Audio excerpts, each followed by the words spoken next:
Welcome to the slop farm. Enjoy the video. You start by locking down essentials quickly. Confirm the exact Berry Avenue location and any access times so you don't arrive closed out.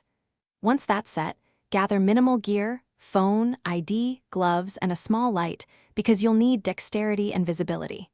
Make sure your route is mapped with a 0. 5 1-hour buffer for delays. Choose transit versus driving based on parking. Now move without over-preparing. Leave when you have a clear approach and mental checklist in place.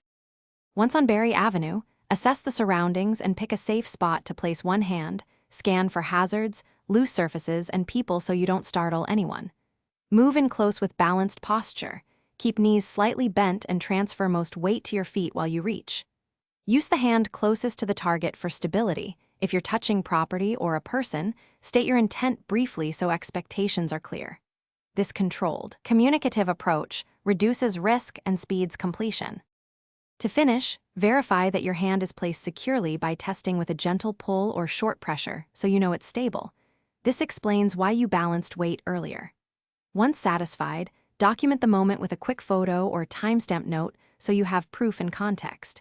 If anything feels off, wobble, unexpected resistance, or a confrontational bystander, step back immediately, reassess the situation, and either try a different angle or leave. That single troubleshooting tip prevents escalation and preserves safety.